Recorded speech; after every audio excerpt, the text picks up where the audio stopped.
Choose any daughter you want, my father said, like he was offering wine instead of lives. The chandeliers above us glowed too bright, turning everything gold except me. I stood near the far wall, fingers pressed against the fabric of a dress that didn't quite fit, trying to take up less space than I already did. The room smelled like expensive cologne and polished wood, like decisions that didn't belong to people like me. My sisters stood closer to him, laughing softly, their heels clicking against marble floors like they owned the sound. They knew how to stand, how to tilt their heads, how to be chosen. I knew how to disappear. Start with Olivia, my father continued, gesturing like he was presenting something valuable. She just graduated top of her class. Olivia smiled, effortless, practiced. Then came Charlotte, then Madison. Names that sounded like they belonged in rooms like this. Not mine. Never mine. I kept my eyes down, tracing the faint line on the floor where two slabs of marble met, as if that line could hold me together. It was easier that way. If I didn't look up, I didn't have to see the moment they skipped me. Again, the doors opened, and the entire room shifted. Not louder, quieter, like something invisible had just taken control of the air. I felt it before I saw him.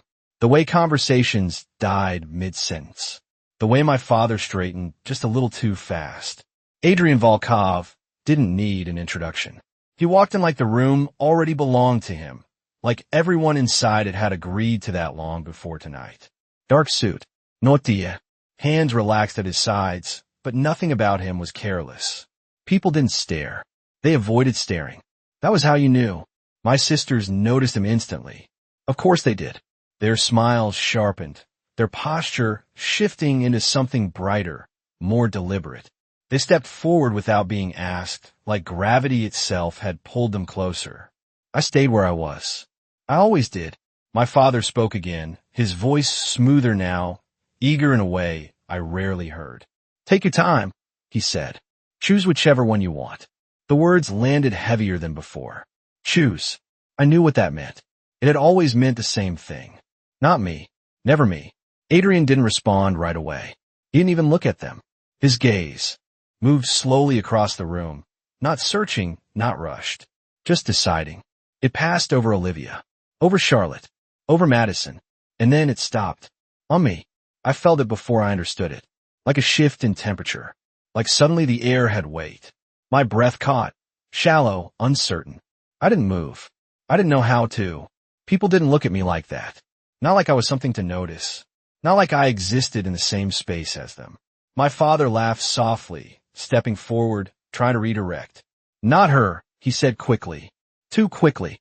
She's not what you're looking for. The room followed his lead. A few polite smiles. A few glances away. The familiar burns settled in my chest, quiet but constant. I told myself it didn't matter. It never did. But the silence that followed wasn't the kind I knew. It stretched, held, refused to move on. Adrian took a step forward. Not toward them. Toward me. Slow. Certain. Like the decision had already been made somewhere deeper than words. I wanted to step back. I didn't. My feet stayed where they were, rooted to that thin line in the marble floor. He stopped in front of me, close enough that I could see the exact shade of his eyes. Not cold. Not warm. Just clear. Seeing. No one had ever looked at me like that. Not once. And for the first time that night, I forgot how to disappear. He did not ask for permission. He did not hesitate. His hand closed around mine, like it had always known where to find me. Warm. Steady. Certain. I flinched before I could stop myself. Not because it hurt. It did not. But because no one had ever reached for me like that in a room full of better options. A quiet ripple moved through the crowd. Soft gasps wrapped in politeness. I heard my name for the first time that night, but it sounded wrong coming from my father's voice. Emily, he said, sharper now, warning beneath the syllables. That is not necessary. Necessary. The word echoed in my head, small and familiar. I lowered my gaze, instinct pulling me back into the space I understood. The background. The overlooked corner. The place where nothing changed. But his grip did not loosen. If anything, it anchored me. I'm not looking for necessary, Adrian said. His voice was calm, not raised. It did not need to be. The entire room leaned toward it anyway. My father forced a smile, the kind he used when deals did not go his way. There are better choices, he insisted, gesturing again toward my sisters. They stood straighter now, confusion flickering behind practiced expressions. Olivia's smile faltered. Charlotte's fingers tightened around her glass. Madison looked at me like I had broken a rule no one had ever explained. I felt their eyes. I always did, but this time I could not shrink under them, because he did not let go. Better for who? Adrian asked. A simple question, but landed heavy. My father opened his mouth, then closed it again. For a second, he did not have an answer. That had never happened before. I swallowed, my throat dry. You are making a mistake, I whispered, barely loud enough for him to hear. I did not know why I said it. Maybe to protect him. Maybe to protect myself. Because this did not feel real. People like him did not choose people like me. Not in rooms like this. Not ever. His thumb shifted slightly against my hand, a small movement that somehow steadied everything inside me. No, he said quietly. They did. The words settled deep. Not loud. Not dramatic. Just true in a way I could not argue with. He turned then, not releasing me, guiding me forward with a subtle pull. The room parted again, but differently this time. Not just for him. For us. I felt it in the way people stepped aside. In the way conversations stopped instead of lowering. In the way my father did not follow. I glanced back once. I did not mean to. Old habits are hard to break. He stood where I had left him, caught between pride and something else I had never seen on his face before. Uncertainty. My sisters did not look at me. Not anymore. It was easier for them that way. It had always been easier. The air outside the ballroom felt cooler, quieter. Real. My heels clicked against the floor, uneven like I was learning how to walk in a different life. I pulled my hand back then, gently but firmly. This time he let me. I needed the space to breathe, to think, to understand what had just happened. I wrapped my arms around myself, the familiar motion returning like armor. What? I asked, the word fragile and sharp at the same time. He stopped walking, turned toward me fully. There were no chandeliers here, no audience, just the soft glow of hallway lights and the steady rhythm of my heartbeat. He studied me again, but not like before, not like a decision, like a confirmation. Because you stayed, he said. I frowned, confusion cutting through the fog in my mind. I always stay. I replied, a bitter edge slipping into my voice before I could stop it. No, he said, not like that. He stepped closer, not invading, just enough that I could hear him without the world pressing in. When no one was watching, he continued, you helped the server who dropped the tray. Everyone else stepped back. You did not. The memory hit me, small and insignificant. I had not even thought about it. A girl near the kitchen doors, hands shaking, glass everywhere. I had knelt beside her without thinking, gathering pieces, telling her it was okay, even when it was not. It was nothing. It was everything. I blinked, my chest tightening for a different reason now. That does not matter, I said softer. It mattered to me, he replied. Silence stretched between us again, but it was not empty this time. It held something new, something fragile, something I did not know how to name. I looked at him, really looked this time. Not at the suit, not at the power everyone else saw, at the way he stood, at the way he waited instead of taking, at the way he saw me like I was not a mistake to correct. For the first time in my life, I did not feel invisible, and that scared me more than anything else. The silence did not leave when we stepped outside. It followed me, settled in my chest, made every breath feel heavier than it should have been. The hallway lights cast soft shadows along the polished floor, and for a moment, I watched our reflections instead of him. His stride was steady. Mine was not. I was still trying to understand how I had gone from the corner of a room to walking beside a man everyone else seemed to orbit. You should go back, I said finally, my voice quieter now, less certain than before. They are expecting something else. He did not slow down. They expected what they always expect, he replied. I do not. There was no arrogance in it. Just fact. That somehow made it harder to argue with. I exhaled slowly, wrapping my arms tighter around myself, as we reached the glass doors leading outside. The night air met me instantly, cool and sharp, carrying the faint scent of rain that had not quite arrived yet. It grounded me, just enough. Black cars waited along the curb, engines low and steady, like they had been there long before I noticed them. One of the men near the front door straightened when he saw us, his posture shifting in a way that told me everything I needed to know about who Adrian was in this world. Not just respected, followed, without question. I stopped walking. He did not pull me this time. He simply turned back when he realized I was no longer beside him. "I cannot go with you," I said. The words came out stronger than I expected, but my hands betrayed me, fingers tightening against my sleeves. "You do not know anything about me. You saw one moment." My chest rose and fell unevenly. One moment does not mean I belong anywhere near your life. He studied me again, not interrupting, not correcting, just listening in a way that made me continue even when I wanted to stop. "People do not choose me," I added, softer now. "And when they do, it is usually because they need something I cannot give." The truth of it lingered between us, familiar and sharp. I had learned that lesson early, in small ways, in quiet rooms, in every glance that passed over me like I was not worth stopping for. He took a step closer, but not enough to close the distance completely, just enough to meet me where I stood. "You think I need something from you," he said. Not a question, a reflection. I swallowed, unable to answer right away, because I did. That was the only version of the world that made sense. "Everyone does," I admitted. He nodded once, like he understood that answer more than I expected. Then he reached into his jacket, slow enough that I could follow the movement, and pulled out something small. A folded linen napkin. He held it out to me. I hesitated before taking it, confusion replacing the tension for just a second. "You left this behind," he said. I unfolded it carefully. Inside was a single earring. Simple. Silver. Mine. I must have dropped it when I knelt beside that girl earlier. I stared at it, the memory rushing back clearer now. The broken glass. Her shaking hands. The way no one else moved. "You noticed that too?" I whispered, more to myself than to him.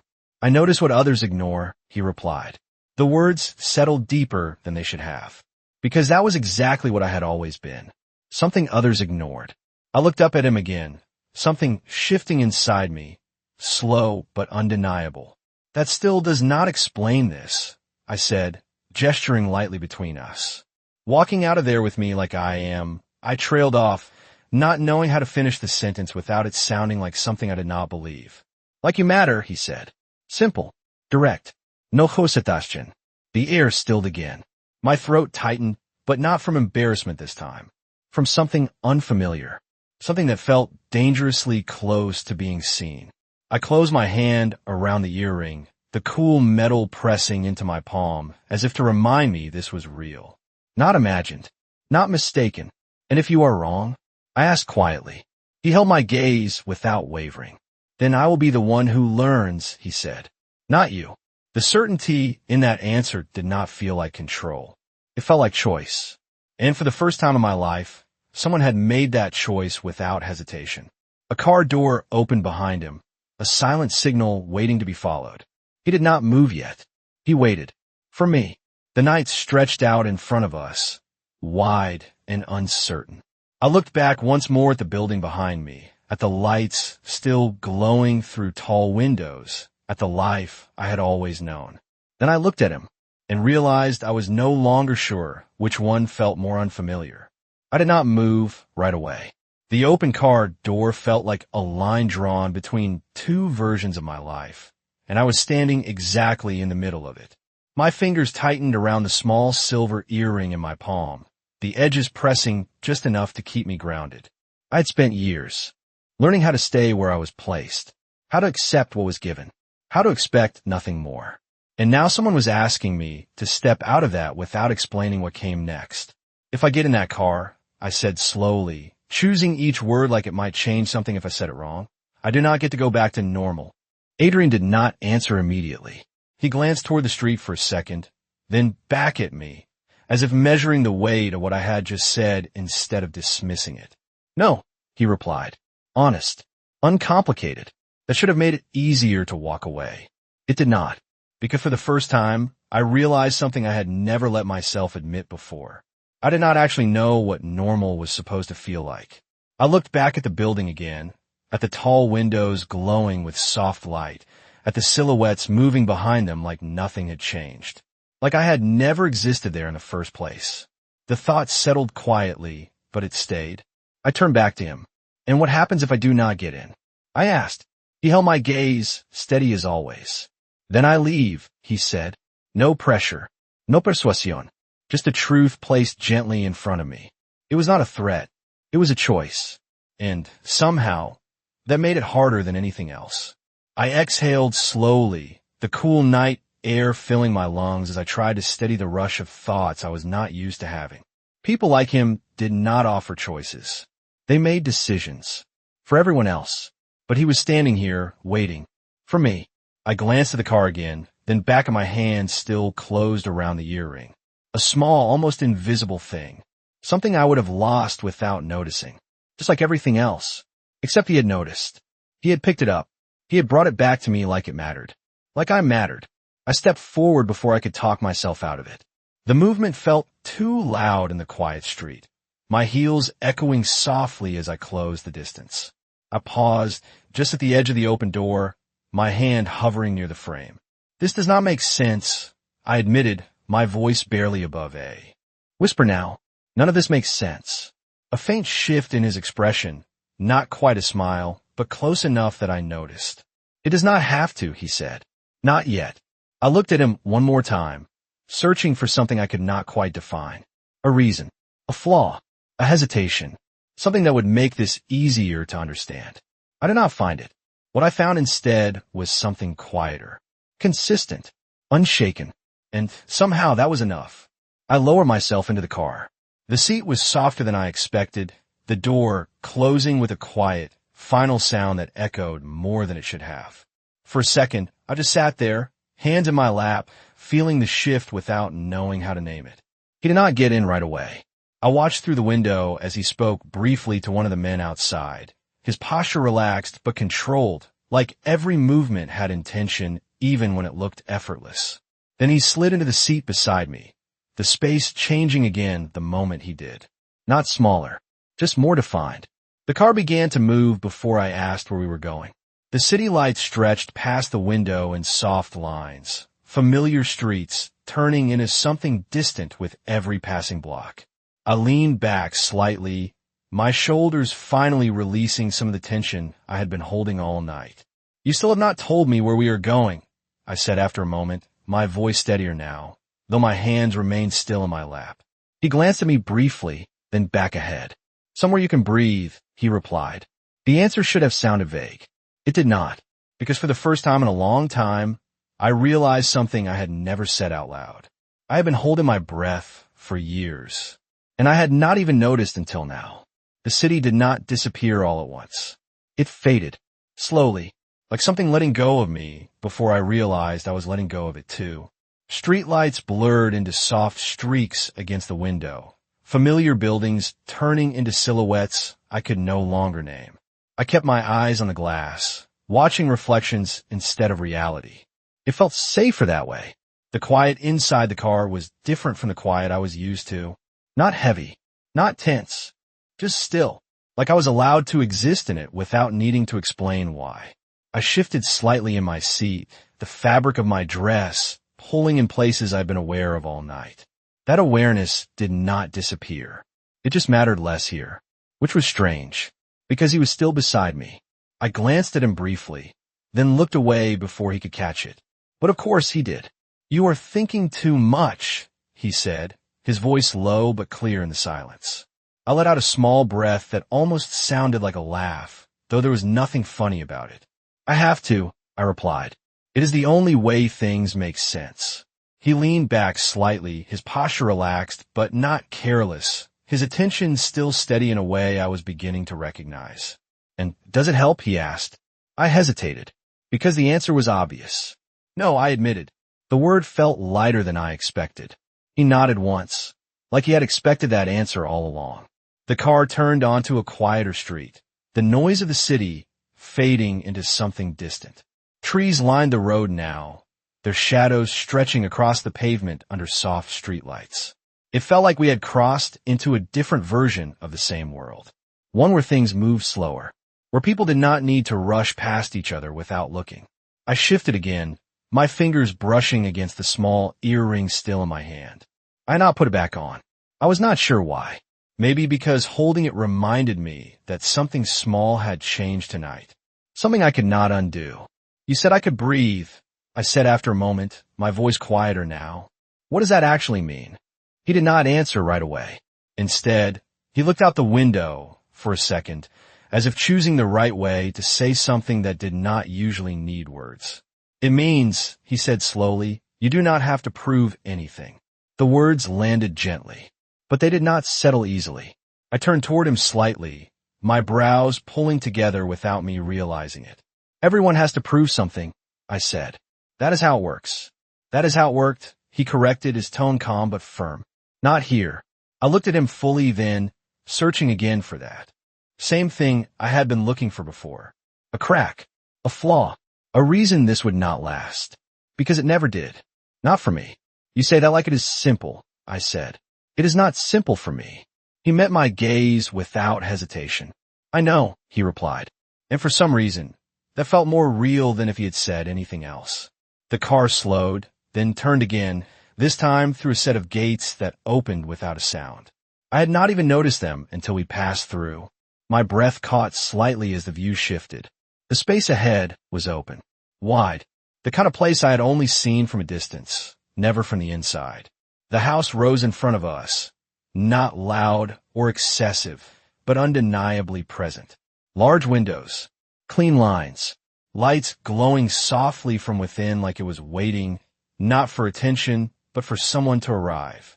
I sat up a little straighter without meaning to, my eyes moving over everything at once, and not enough at the same time. This is where you live? I asked, my voice quieter than I intended. Sometimes, he said. The answer did not clarify anything. It was not meant to. The car came to a stop, the engine going silent in a way that made the moment feel more final than the door closing earlier. I did not move right away. Again, that seemed to be happening a lot tonight. He opened his door first this time, stepping out with the same controlled ease, then walking around to my side before I could decide what to do next. The door opened, and the cool air returned, brushing lightly against my skin. He did not reach for me this time. He just stood there, waiting, offering the space again, the choice again. I looked at him, then at the house behind him, then back at my hands resting in my lap, still holding that small piece of silver, still holding on to something I could understand. I stepped out of the car. The ground felt steady beneath my feet, even if everything else did not. I straightened slightly, my shoulders pulling back without me forcing them this time. A small shift, but it was there. He noticed. Of course he did. His gaze moved over me briefly, not judging, not assessing, just acknowledging. You are. Still deciding, he said quietly. Not a question. I nodded once, my throat tightening slightly around the truth of it. I do not know what this is, I said. You do not have to, he replied. The lights from the house reflected softly in his eyes, steady and certain in a way I was not used to trusting. Just do not walk away from it before you understand it. I looked at him, really looked this time, and for the first time since I stepped into that car, I felt something settle instead of rise. Not fear, not doubt, something quieter, something that felt like the beginning of a different kind of choice. The gravel beneath my shoes sounded louder than it should have, each step carrying a weight I was not used to hearing. The house stood in front of me, quiet and still, but not empty. There was something in the way the lights glowed through the windows, something steady, like it had been waiting without expecting anything in return. I paused at the bottom of the steps, my eyes tracing the edges of the structure, the clean lines, the wide glass, the absence of anything unnecessary. It did not feel like a place meant to impress. It felt like a place that did not need to. You can take your time, Adrian said behind me, his voice low, unhurried. He did not move past me. He did not guide me forward. He stayed where I could still choose to turn around. I nodded slightly, more to myself than to him, and took the first step up, then another. Each one felt like I was crossing something invisible, something I could not go back across the same way. The front door opened before I reached for it. A man stood just inside, tall, composed, his posture straight in a way that spoke without words. He glanced at Adrian first, then at me, not with surprise, not with judgment, just awareness. "Sir," he said quietly. Adrian gave a small nod. "This is Emily." The man stepped aside immediately, his attention shifting just enough to include me without overwhelming me. "Welcome," he said, his tone even, respectful. Not forced, not rehearsed, just normal. The word caught me off guard. I stepped inside slowly, my eyes adjusting to the softer light. The space opened around me, larger than I expected, but not overwhelming. The floors were smooth, the air warm, the faint scent of something clean and subtle lingering in the background. There were no loud colors, no heavy decorations. Everything felt intentional, like it had been chosen to stay, not to fill space. I stood just past the doorway, unsure where to go next. That feeling again, the one where I did not belong anywhere specific. I knew it well. "You are not in the way," Adrian said quietly behind me, as if he had followed that exact thought.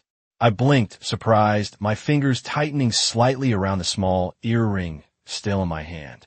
"I was not thinking that," I said, though the words came out softer than I intended. He stepped closer, just enough for his presence to settle beside me, without pressing in. "You always think that," he replied. Not accusing, not unkind, just certain. I looked down for a second, the truth of it landing deeper than I wanted it to. Because he was right. I did always think that. In every room, in every conversation, in every silence. I shifted my weight slightly, unsure where to place myself in a space that did not immediately push me to the edges. "What do I do here?" I asked, the question simple but heavier than it sounded. He did not answer right away. Instead, he walked past me, slow and steady, then turned back once he had taken a few steps further into the room. "You exist," he said. The words felt unfamiliar, almost foreign. I frowned slightly, my brows pulling together as I tried to understand what that actually meant. "That is not something you do," I said. "That is just something that happens." He tilted his head slightly, watching me with that same quiet focus. "Not for everyone," he said. Silence settled again, but it was different now. Less uncertain, more open. I took a few steps further inside, my eyes moving slowly across the room, taking in details I did not rush past this time. A chair near the window, a book left open on a table, a glass half full of water, untouched, signs of life that were not arranged for anyone else to see. It made something in my chest shift again, subtle but real. "You live here like this?" I asked, glancing back at him. He followed my gaze briefly, then returned. "It to me." "Like what?" he asked. I hesitated, searching for the right word. "Like nothing is trying to prove anything," I said finally. A small pause. Then, yes. The answer was simple. Of course it was. I let out a quiet breath, my shoulders lowering just a fraction without me forcing them. It was small, almost unnoticeable, but it was there. He noticed. He always did. "You are still holding that," he said, his gaze dropping briefly to my hand. I looked down, surprised, as if I had forgotten it was still there. The small silver earring, pressed lightly into my palm like a reminder I had not let go of yet. "I guess I am," I said. He stepped closer, but not too close, his presence steady, not demanding. "You do not have to keep holding on to what you almost lost," he said quietly. I looked at the earring for a moment longer, then slowly lifted my hand, brushing it back into place where it belonged. The motion felt small, simple, but something about it felt intentional. I lowered my hand again, meeting his eyes. For the first time since I stepped into this house, I did not feel like I was waiting to be told where to stand. I was already there, and for the first time in a long time, that felt like enough. The silence in the room did not feel empty anymore. It felt intentional, like nothing here needed to rush to prove itself. I stood there for a moment longer than I should have, just breathing, just existing in a way I had never allowed myself to before. It was unfamiliar, but it was not uncomfortable. That was the part that unsettled me the most. "You were waiting for something," Adrian said quietly. I looked at him, caught off guard by how easily he read what I did not say. "I'm not used to this," I admitted. "Not being told what comes next." He nodded once, like that answer made perfect sense. "Then do not decide what comes next," he said. "Just notice what is already here." I followed his words without meaning to, my eyes moving again through the room. The chair by the window, the book, the quiet light. Nothing demanded attention, but everything held it. It was a different kind of presence. One that did not push. One that allowed. "It feels," I hesitated, searching for something I did not have language for yet. "Different," I finished. He stepped slightly to the side, giving me a clearer view of the space, like he was not the center of it, just part of it. "Different is not wrong," he said. I let that settle, slow and careful, like I did not want to break it by thinking too fast. My shoulders dropped another inch without me noticing until it was already done. The tension I had carried into that house was not gone, but it was not controlling me anymore either. That was new. I took a few steps further inside, my shoes softer against the floor now, less hesitant. I passed the table with a glass of water, my fingers brushing lightly against the edge as I moved by. Small contact, small proof that I was actually here, not watching from the outside. "Do you always bring strangers here?" I asked, the question coming out more natural than I expected. He did not react immediately, but I could feel the shift in his attention before he answered. "No," he said. I turned back toward him, something in his tone pulling my focus. "Then why me?" I asked. Again, the question had not left me. It had only changed shape. He looked at me steadily. No hesitation, no calculation. "Because you did not ask to be seen," he said. I frowned slightly, not understanding. "Everyone wants to be seen," I replied. He shook his head once. "No," he said. "Most people want to be chosen. That is different." The words hit deeper than I expected, because I knew exactly what he meant, even if I had never said it out loud. Wanting to be chosen meant changing yourself until someone else said you were enough. Wanting to be seen meant standing still and hoping that was already true. I had never believed that was possible. "And you think I did that?" I asked quietly. He stepped closer again, not closing the space completely, just enough to make the moment feel more defined. "You did not try to be noticed," he said. "You did not step forward when it would have been easier. You stayed exactly where you were." I swallowed, the memory of that room pressing back in for a second. The lights, the voices, the way I had made myself smaller without thinking. "That is not a strength," I said. "That is just how it is." His gaze did not shift. "It is honesty," he replied. Silence followed, but it did not feel like something waiting to be filled. It felt like something settling into place. I looked away briefly, my eyes landing on the window this time. The reflection looking back at me felt different than it had earlier that night. Not because I looked different, but because I was not trying to disappear from it anymore. I exhaled slowly, my hands resting more naturally at my sides now, instead of pulling inward. "I do not know what you expect from me here," I said. He answered without pause this time. "Nothing," he said. I turned back to him again, searching for any sign that he did not mean it. I did not find one. "Nothing," I repeated. He nodded once. "You are not here to earn anything," he said. "You are here because I chose you." The words should have sounded like control. They did not. They sounded like something else entirely. Something steadier. Something that did not ask me to become anything other than what I already was. I stood there, holding that thought, letting it move through me without pushing it away. For the first time, being chosen did not feel like pressure. It felt like permission, and I was not sure what to do with that yet. The word permission stayed with me longer than it should have. It did not rush through me like everything else had that night. It lingered, quiet, persistent. I had never thought of being chosen that way before. Not as something that gave me space, but as something that demanded I fill it. I shifted slightly, my eyes moving away from him again. Not because I wanted to disappear, but because I needed a second to understand what I was feeling without it being seen too clearly. The room felt different now. Not bigger, just more open, like there was space for me in it that had not been there before.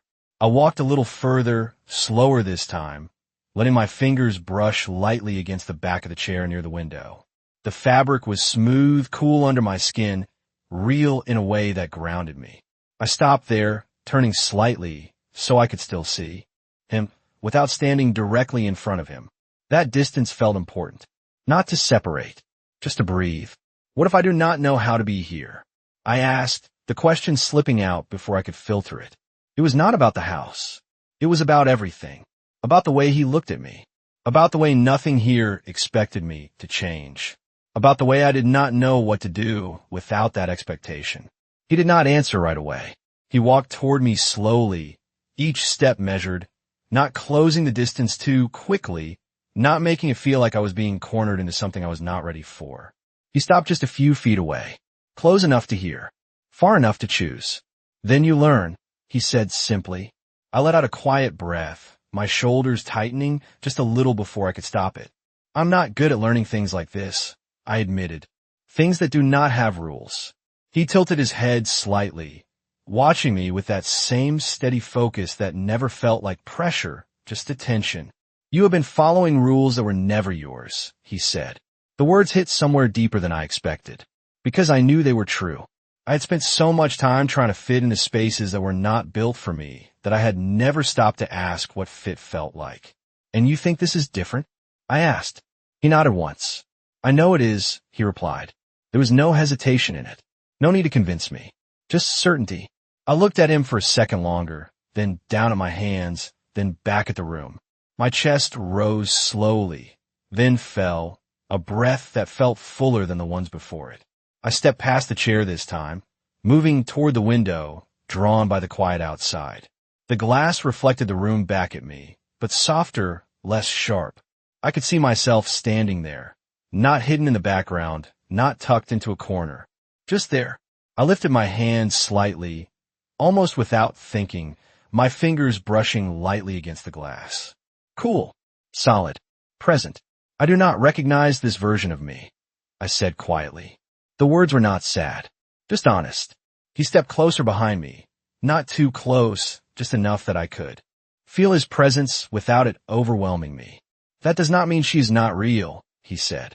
I closed my eyes for a brief second, letting that settle, letting the quiet fill the space where doubt usually lived. When I opened them again, my reflection was still there. Still unfamiliar, still steady. And what happens when I go back? I asked, my voice softer now, when all of this is not around me anymore. He did not answer immediately. I felt that before I heard it. The pause, the weight of something more complicated than the questions before. Then you decide what stays, he said finally. I turned slightly, looking at him again, searching for something in his expression that would tell me how to do that. I did not find instructions. I did not find expectations. I found something else. Trust. And for the first time, I realized something that changed the shape of everything else that night. He was not trying to change me. He was waiting to see if I would choose to change for myself. And that was something no one had ever given me before. Trust was not something I knew how to hold. It felt heavier than it should have, like it carried expectations, even when he said it did not. I turned back toward the window, my reflection still there, still unfamiliar, but no longer something I wanted to step away from. That alone felt like a shift I could not ignore. My fingers dropped slowly from the glass, resting at my sides, relaxed in a way they had not been earlier that night. I took a breath, deeper this time, letting it settle instead of rushing past it. You make it sound easy, I said quietly, my voice softer now, less defensive, more curious. He did not move away. He did not step closer. He stayed exactly where he was, like he understood that this distance mattered just as much as everything else. It is not easy, he replied. It is just simple. I let out a small breath that almost turned into a smile, though I did not fully allow it. Those are not the same thing, I said. No, he agreed. But people confuse them all the time. I turned slightly, leaning my weight against the edge of the window frame, not hiding, just resting. The conversation did not feel like something I had to win or survive. It felt like something I could stay inside without losing myself. That was new. What happens when people expect me to go back to who I was? I asked. The question came from somewhere deeper, somewhere older. Not about him. About everything waiting outside this house. about the version of me that had always been easier for everyone else to understand. He watched me for a moment before answering, his expression steady, unchanged. They will, he said. Honest. Again, always honest. I nodded slowly, absorbing that without resistance. And if I cannot, I asked, if I do not fit there anymore? He took a step closer then, not enough to close the space completely, but enough to shift the moment into something more direct. Then you were never meant to stay there, he said. The words settled deep, quieter than everything else, but heavier. Because I knew what he meant. I had felt it before, in small moments I ignored, in quiet thoughts I pushed away. The sense that I was forcing myself into spaces that only tolerated me, not accepted me. I looked down briefly, my fingers brushing lightly against the fabric of my dress, not pulling it in, not trying to hide, just noticing. That sounds like losing everything, I said. He shook his head once, his gaze never leaving mine. No, he replied. It sounds like finally knowing what is yours. Silence followed, but it was not empty. It held something steady, something that did not need to be filled with more words. I straightened slightly, pushing away from the window, my posture different now, without me forcing it. Not smaller, not defensive, just present. I took a step toward him, then another, closing part of the distance on my own this time. That mattered. I knew it did. You are not trying to keep me here, I said, more statement than question. He did not hesitate. No, you are not trying to change me. No. I paused for a second, studying him, making sure there was nothing hidden behind those answers. I did not find anything. Then why does it feel like everything is changing anyway? I asked. For the first time, there was a slight shift in his expression. Not uncertainty, not hesitation, something closer to understanding. Because you are, he said. The simplicity of it caught me off guard. I let out a quiet breath, something inside me loosening in a way I could not fully explain. I looked around the room again, then back at him, then down at my hands. Still steady, still mine. For the first time, I realized something that felt both terrifying and freeing at the same time. Nothing here was forcing me to become someone else. But everything here was allowing me to stop pretending to be someone I was not. And that was a change I could not undo, even if I walked away. I stood there closer to him now than before, but not because he had moved, because I had. That difference stayed with me, quiet but undeniable. My breathing felt steadier, not because everything was certain, but because for the first time, it did not need to be. I looked at him, really looked, not trying to figure him out, not trying to predict what came next. Just seeing him the way he had seen me from the beginning. Present, clear, unfiltered. What happens tomorrow? I asked. The question felt inevitable, not urgent, just real. He did not look away. He never did. Tomorrow happens the same way tonight did, he said. I frowned slightly, not fully understanding. That does not explain anything, I replied. A faint shift in his expression, something almost like amusement, but quieter than that. You decide what you keep, he said, and what you leave behind. I let that settle, my mind instinctively trying to organize it, to turn it into something structured, something predictable. It did not work. It was not meant to. And if I choose wrong? I asked. The question came from a place I knew too well. The fear of getting it wrong, of not being enough, of confirming what everyone had already decided about me. He stepped a little closer, not enough to take away my space, just enough to meet me where I stood now instead of where I had been before. Then you learn, he said again. Same words, different weight. I exhaled slowly, my shoulders relaxing just a little more, the tension I had carried for years loosening in ways I was not used to allowing. You make it sound like I have time, I said. You do, he replied. No hositashchen. No doubt. I searched his face again, looking for any sign that he was saying what I wanted to hear instead of what was true. I did not find it.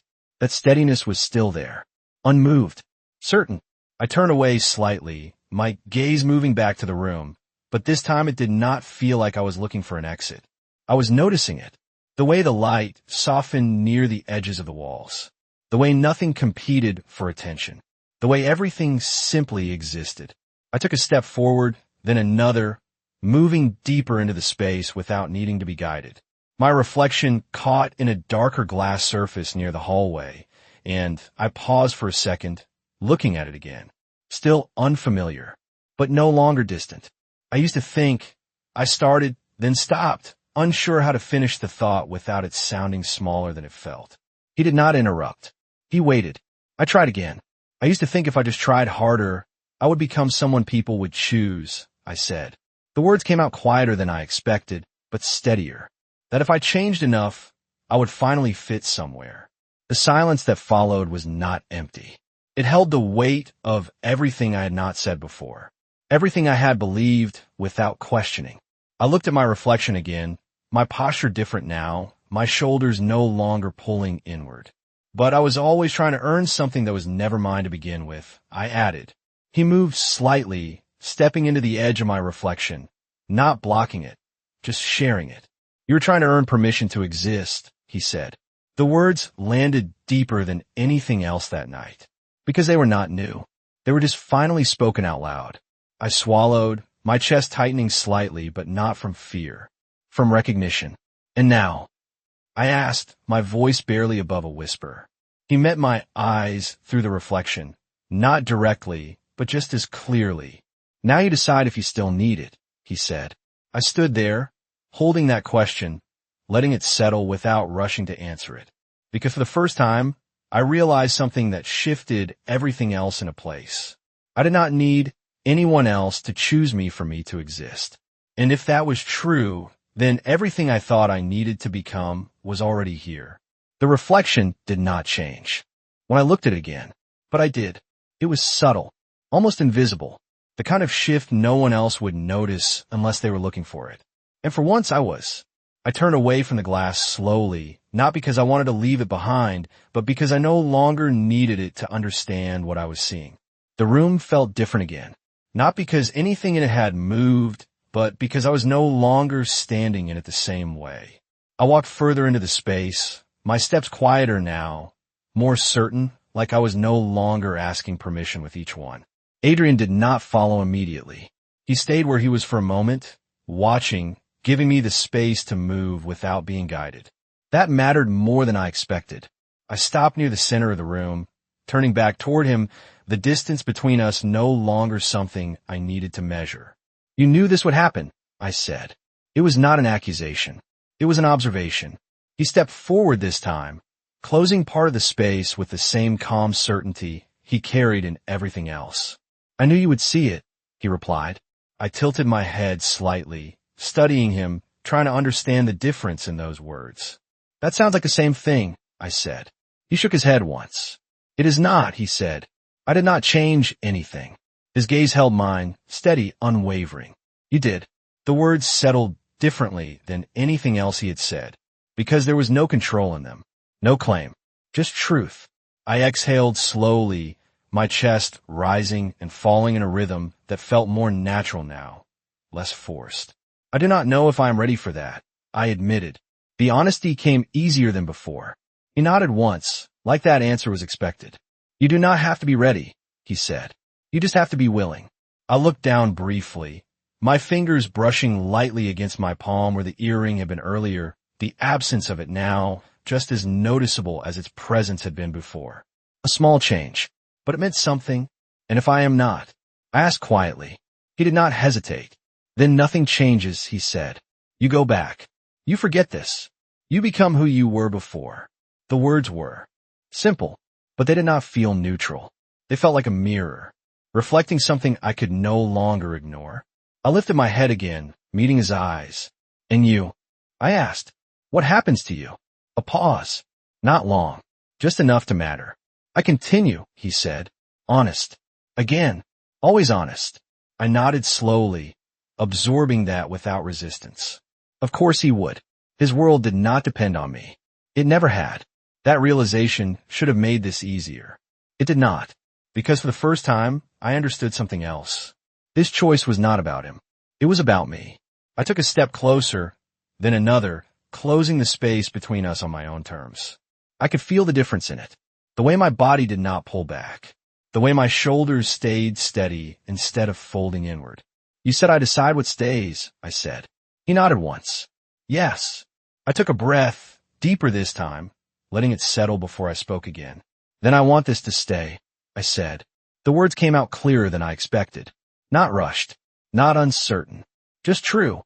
His expression did not change much, but something in his eyes did.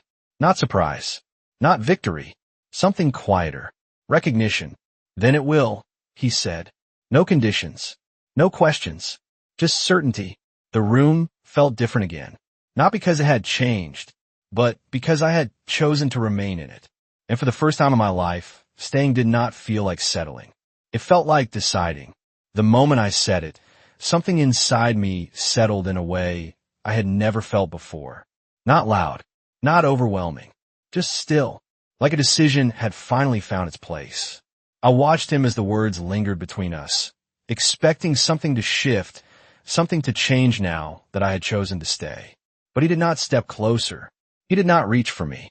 He did not turn it into something bigger than it was. He simply nodded, like what I had said was enough.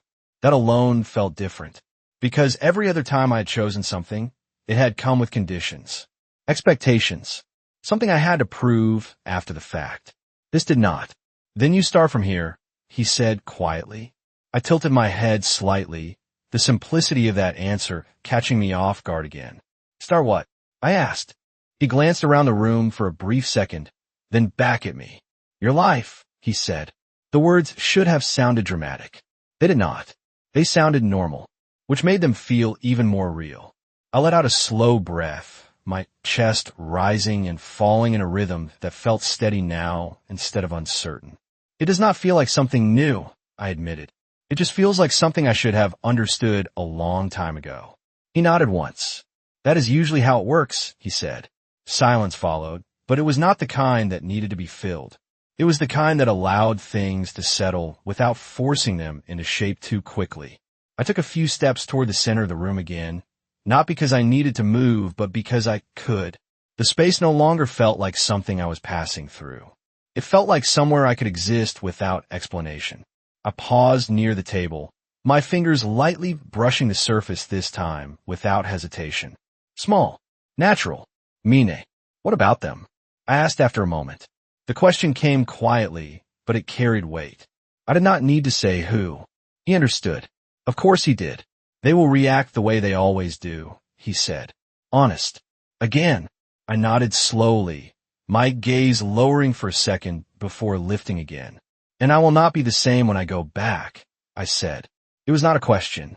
It was a realization.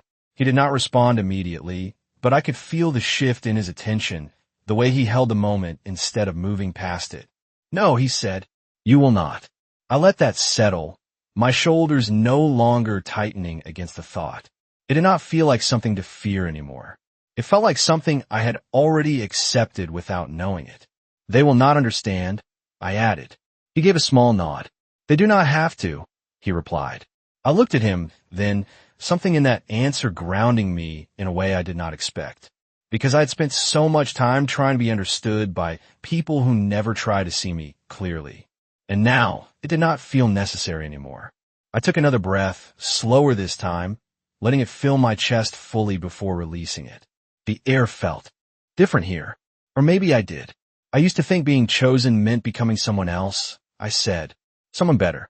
Someone easier to accept. He watched me without interrupting. I continued, the words coming more easily now. But now it feels like being chosen just showed me who I already was. The realization settled between us, quiet but complete. He stepped a little closer, not to close the space, just to stand within it with me. That is the difference, he said. I met his eyes, steady this time, not searching, not questioning, just present. And if I forget, I asked. The question came softer, but it mattered. He did not hesitate. Then you remember again, he said. Simple, certain, no judgment, no pressure, just truth. I nodded slowly, something inside me aligning in a way I had never felt before. Not because everything was solved, but because for the first time I knew where I stood. And I was not standing there waiting to be chosen anymore. I was standing there because I had chosen to stay. The quiet did not feel like an ending. It felt like a beginning that did not need to announce itself. I stood there, in the middle of a room that had never asked me to shrink, and for the first time, I did not feel the need to fill the silence with doubt. It stayed. Steady. Certain. Like it belonged to me now. I looked around one more time, not searching, not questioning, just seeing. The chair by the window. The soft light stretching across the floor. The glass of water still untouched, like time had not rushed past it the way it always had for me. Everything here existed without trying to prove anything. And for the first time, so did I. I let out a slow breath. My shoulders relaxed in a way that no longer felt temporary. This was not something I was borrowing. This was something I was choosing. I turned slightly, my gaze finding him again, not because I needed direction, but because I wanted to understand the moment we had created without forcing it into something it was not. He stood exactly where he had been, not closer, not further away, still giving me space, still not taking more than I was ready to give. That consistency felt stronger than anything else he had done. So, this is it, I said quietly. Not question, not quite a statement, just recognition. He nodded once, his expression unchanged, steady as always. This is where it begins, he said, not where it ends. That difference mattered.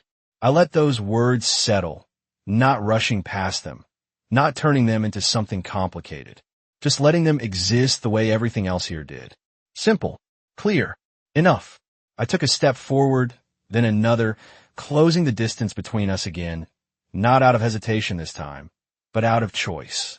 My movements felt different now. Not careful, not restrained, just natural, like I was no longer calculating how much space I was allowed to take. I stopped in front of him, close enough to see the small details I had missed before. The slight shift in his expression when I moved on my own. The way his attention never wavered but never overwhelmed. I held his gaze without looking away. That alone felt like something I had never done before. You did not save me, I said softly. The words came without resistance, without fear. Just truth. He did not react the way most people would have. No connection. No denied. Just a quiet understanding. No, he said. I nodded once, feeling something settle deeper inside me. You just saw me, I added. And somehow, that felt bigger than anything else.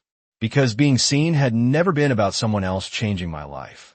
It had been about finally recognizing it myself. He held my gaze for a moment longer, then spoke, his voice just as calm as it had been from the beginning. And now you see yourself, he said. The words did not feel like an ending. They felt like something that would stay long after this moment passed. I exhaled slowly, my chest rising and falling in a rhythm that felt completely my own now. I glanced briefly toward the window again, at the reflection that no longer felt distant, then back at him. The world outside was still there. The people, the expectations, the version of me they understood. But it no longer felt like something I had to return to unchanged. I could go back, or I could move forward, or I could do both in a way I had never allowed myself to before. That choice was mine now, and for the first time that did. Not scare me. It grounded me. I looked at him one last time, not for reassurance, not for permission, just to acknowledge what this moment had been, what it had given me. Not a new life, not a different version of myself, just a truth I had never been allowed to keep before. I straightened slightly, my posture natural, my presence no longer something I try to hide. And in that quiet, steady space, I understood something that would follow me long after I walked out of that house. He did not raise his hand. He raised my standard.